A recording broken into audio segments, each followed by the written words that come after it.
Good evening, London. Allow me first to apologize for this interruption.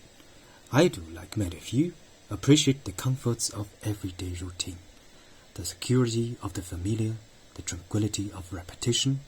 I'd enjoy them as much as any bloke.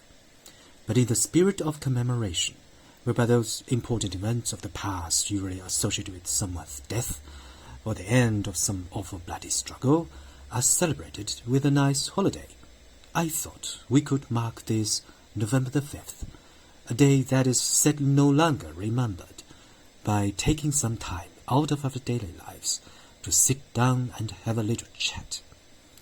There are, of course, those who do not want us to speak. I suspect even now orders are being shouted into telephones, and men with guns will soon be on their way. Why? Because while the truncheon may be used in lieu of conversation, words will always retain their power. Words offer the means to many, and for those who will listen, the enunciation of truth. And the truth is, there is something terribly wrong with this country, isn't there? Cruelty and injustice, intolerance and oppression.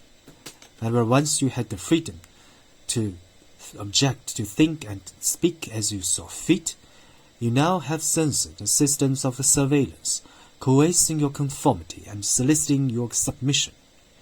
How did this happen? Who's to blame? Well, certainly, there are those who are more responsible than others, and they will be held accountable.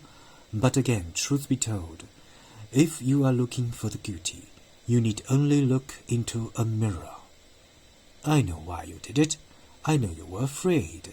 Who wouldn't be? War, terror, disease.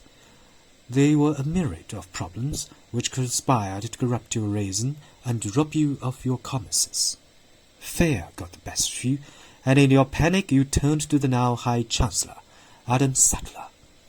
He promised you order, he promised you peace, and all he demanded in return was your silent, obedient consent.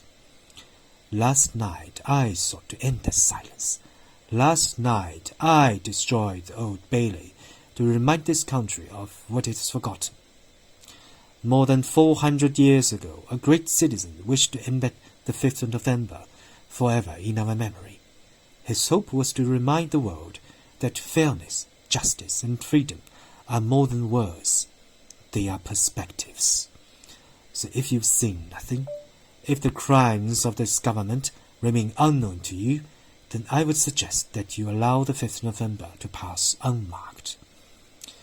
But if you see what I see, if you feel as I feel, and if you would sick as I sick, then I ask you to stand beside me 1 year from tonight, outside the gates of Parliament, and together we shall give them a 5th of November that shall never, ever be forgot.